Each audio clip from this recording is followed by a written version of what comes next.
God of War, one of the most iconic franchises in gaming history. And today, we're going to be ranking every God of War game that ever existed. The problem is when people actually rank these games, they usually rank memories, not the actual games themselves. And so today, I'm ranking every God of War game from worst to best, and I genuinely believe this is the most accurate ranking there is, period. In my opinion. But yeah, I'm very happy with this ranking. I already have it in my head. I'm going to give it to you now. This list looks at what each game actually did, its impact, its execution, and how fully it delivers, and what God of War is meant to be. With that being said, at the number 9 space, I'm just going to put God of War Betrayal. I mean, come on. I'm sorry. I'm not really sorry. I mean, it's a mobile game designed for old mobile hardware. It was limited, very, very limited. Bare bones combat, presentation, almost no meaningful contribution to the story of God of War. Like, if you literally just plucked this game out of existence and just threw it away, it would be like, it doesn't matter. Nobody really cares. And the story itself is actually very forgettable. I played this on an emulator and I don't even remember what the story was. Yeah, I mean, I'm not saying it's objectively a bad game, it's irrelevant. And never really tried to be a God of War game. And compared to all these other God of War games, this just doesn't cut it. So, I mean, I don't think people are really surprised here. I'm keeping this in the number 9 spot in the D tier. In the number 8 spot, I am putting Chains of Olympus. Yep. Hold on. Listen to what I have to say. Alright. It had a strong atmosphere and themes of loss. Surprisingly, some cool emotional moments. But come on. Sure, it was technically impressive for the PSP, but it was extremely short. The enemies and the boss variety were very limited, and it feels more like a vignette more than a full God of War chapter. It works emotionally, but it never reaches that God of War scale, if you know what I mean. Sure, it had cool moments like fighting Charon in the underworld, Helios falling off the sky, challenging Atlas, fighting Persephone, going to Elysium, reuniting with your daughter, but still, it just does not compare with the other God of War titles. I'm sorry. That's why I'm putting it at number 8 in the C tier. But right above that, I'm putting God of War Chains of Olympus. Yep, you heard me. I liked what they did with the combat mechanics. It was very smooth. It had very solid visuals. And I really liked the concept of the Furies. I enjoyed what they were trying to do. I looked past the buggy graphics of the PS3. I looked past the fact that they somewhat rushed the game and took more effort on the multiplayer than they should have. And that effort should have been withheld for the narrative of the game, for the main purpose of the game, the main story of the game. I looked past all that and I enjoyed the game. I literally bought a PS3 just so I could play this game because I could not emulate it. Like, it's fucking impossible to emulate this game. But by the way, why the fuck does a God of War game need a multiplayer mode? I don't get it. But God of War Ascension, it feels technically competent, barely, on the PS3, but creatively, it was very hesitant. It was almost like the game was unsure why it even existed. And honestly, it's sort of the reason why the old God of War franchise died. Sadly enough. I feel like Santa Monica was like, oh, okay, we're gonna make another God of War game just because we demanded it, not because there's an actual reason for it. Regardless, it's still better than Chains of Olympus. I'm sorry. Not really sorry again. But anyway, yeah, that's why I'm putting it at the C tier, number 7 spot. With that being said, at the number 6 spot, I'm putting Ghost of Sparta. Oh my god, don't even get me started on Ghost of Sparta. It is one of the most emotionally driven Greek-era stories. It explores Kratos' family and guilt more than most of the games, actually. and it has excellent boss fights for a handheld title. You fight Thanatos, the primordial god of death, of all things, as the final boss. You kill him, and his daughter, by the way, but that was like earlier in the game. But it was so cool how Kratos goes out and you begin to see him defying the gods. You start to see how he started to, how his hatred towards the how his hatred towards the gods began to grow. You started to see how him aiding the gods cost him everything, including his family, including his brother. And just that dynamic between him and his brother, him fighting to go save his brother, and then his brother fighting him, thinking that he's abandoned him, and then getting back together just for Thanatos to take that away. It was just, it was so good. I loved Ghost of Sparta. It was so good for a handheld title. Oh my goodness.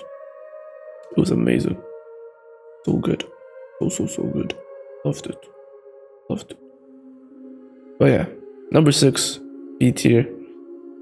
Adds depth, but depth alone doesn't outweigh scale. It still lacks that spectacle and pacing of the console titles. That's why 6th place in the B tier. Well, that being said, number 5.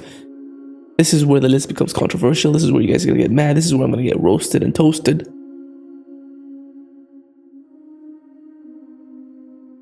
God of War 2. Yep. Hold on. Make no mistake. God of War 2 is an incredible game. Near perfect pacing. Consistently has strong level design, iconic moments, and boss fights. And one of the best endings in the franchise. Oh my god. Him on top of Gaia, climbing Mount Olympus. Zeus, your son has returned, and I bring the destruction of Olympus. Also, the same start for God of War 3. Man, that game was so good. But something about it, I don't know, the game doesn't evolve Kratos, it escalates him. Right? Like, they built this game in mind knowing that it's going to be a middleman for God of War 3. Emotionally, it largely repeats the same notes. Rage, betrayal, revenge. Kratos begins the game angry, and in the game, he's angrier. It's not deeper. You know? It's not like... I don't know. Like, it had a lot of cool moments. You know? Going to the Island of Time, the Sisters of Fate, controlling time. But also some of the powers, I did not really enjoy some of the powers of the game, like the magical powers. I just didn't enjoy them as much as, let's say, God of War 1. Like, I think God of War 1 had a lot more powers. And also, God of War 2 just feels like a more polished version of God of War 1 that also just doesn't really develop Kratos' character. I really liked Kratos from God of War 1. I liked what he stood for, you know? First of all, he wasn't just killing Ares out of revenge, but he was also saving his city. Saving Athens. Aiding the gods. Sure, he had selfish reasons behind it. He wanted to rid himself of the visions. But still. I love God of War to bits. God of War 2 to bits, but I think it deserves a number 5 place in the B tier. Sorry. God of War 2 perfects the formula, but it doesn't transform it. Compared to the other games on this list, it offers refinement, not revelation. And it's an amazing game, but its greatness comes from the execution, not the progression. That's why I'm keeping it in the 5th place in the B tier. With that being said, number 4, God of War Ragnarok. Come on now. Come on. It has exceptional character writing. Kratos' internal conflict is nuanced than ever, more nuanced than ever, and Odin is subtle, manipulative, and dangerous in a new way, and the combat depth is at its peak. But something about the narrative and the pacing, right? First of all, I didn't really enjoy how Marvel-ish it felt. God of War 2018 had something grounding about it. Something that hooked you. But with Ragnarok, it had pacing issues. Atreus' sections especially disrupt the momentum. And if that wasn't there, maybe it would have been higher on the list. But Ragnarok itself lacks the apocalyptic weight promised of Ragnarok.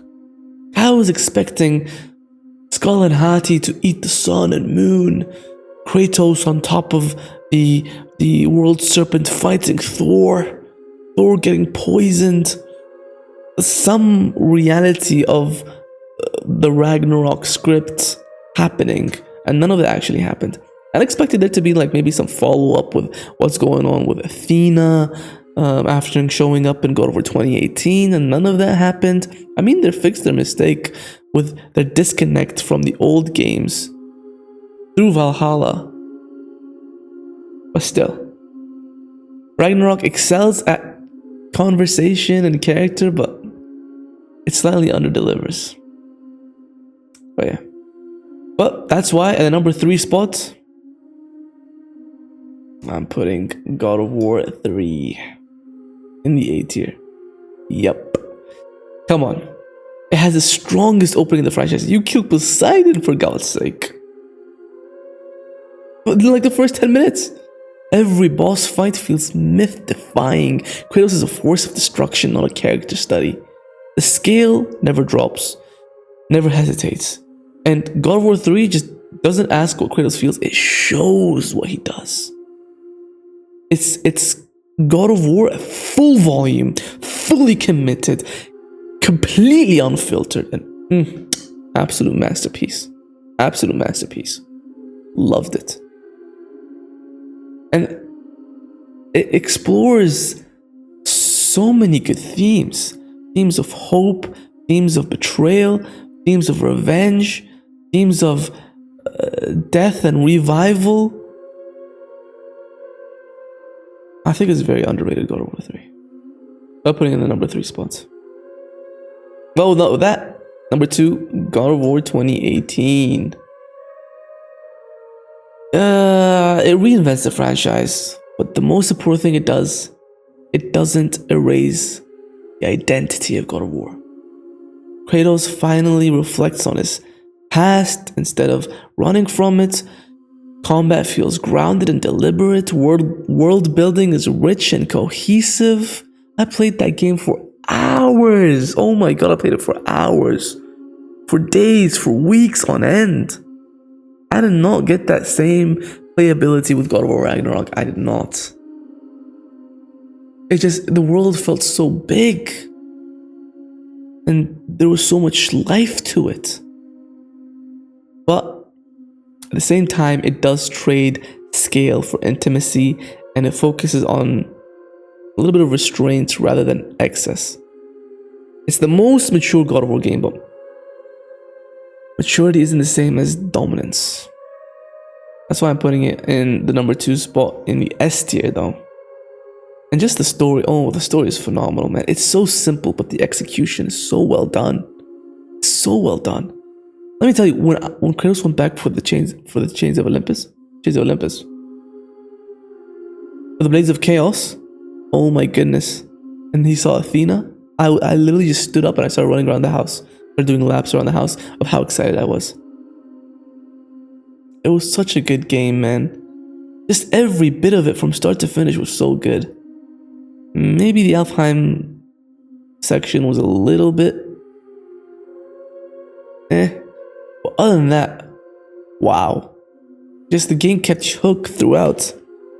There was never a dull moment. That's why I'm keeping it there. Finally, number 1 spot. You already guessed it. God of War 1. Come on. It's dark. It's cruel. It has this mythological tone to it. It's the thing that started it all.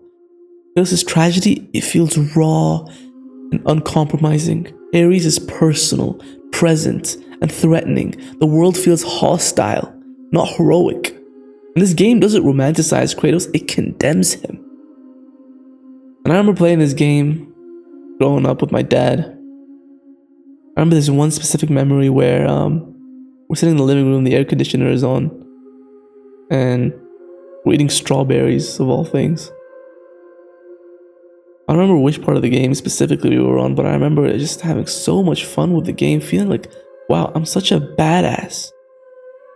I'm Kratos, the motherfucking God of War. I mean, he wasn't the God of War at the time, but still, it was, I'm this character who's flawed, who has a tragic past. The game starts off with you just killing the Hydra.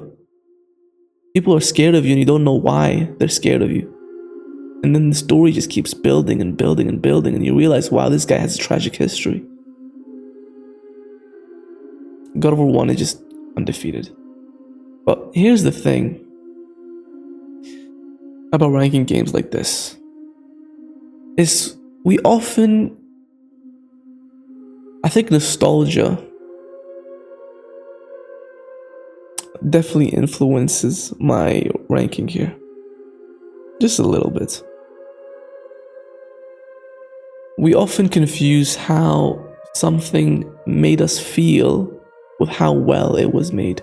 We judge things based on how they made us feel rather than how good they actually are. And memories amplify emotions, not the mechanics, not the pacing or the structure. And you can love a game deeply and still acknowledge that another one executes its vision more completely. But maybe I've ranked this the way I've ranked this because God of War 1 just, I don't know, it changed my brain chemistry. Something about it just, I just love the game. It's what made me fall in love with the God of War series. And the thing is about nostalgia is it ties the games to our childhood. Nostalgia ties games to childhood, your responsibility. And that feeling gets easily mistaken for quality, and a game can still be meaningful without being better. It doesn't mean that your favorite is wrong, it just means that your experience was real, even if the game isn't perfect. And judging games by quality instead of memory doesn't erase the nostalgia, just separates emotion from design. I think in the S tier, God of War 1, best Greek God of War game, Greek era God of War game. God of War 2018, best Norse God of War, Norse era God of War game. And then A tier, God of War 3, second best Greek era God of War game. God of War Ragnarok, second best Norse era God of War game. But I mean, there's only 2 Norse era God of War games. That's why I think I've made this ranking this way. And then God of War 2 and Ghost of Sparta. I mean, come on. I might even put this here, God of War 2 in the A tier, because it's not really the same level of this. I think this is more accurate, actually. Yeah, I would put God of War up there, God of War 2 up there. Still in the 5th place, but in the A tier at least. Yeah, I think I like that a lot more. But yeah, I mean, the rest is pretty self-explanatory. Thank you guys so much for watching this video. If you liked it, you know what to do. Subscribe, like, leave a comment. And if you don't agree with my ranking, good. Comment down below what you think your ranking is. Tell me why my reasoning is flawed. And yeah, I'll see you guys in the next one.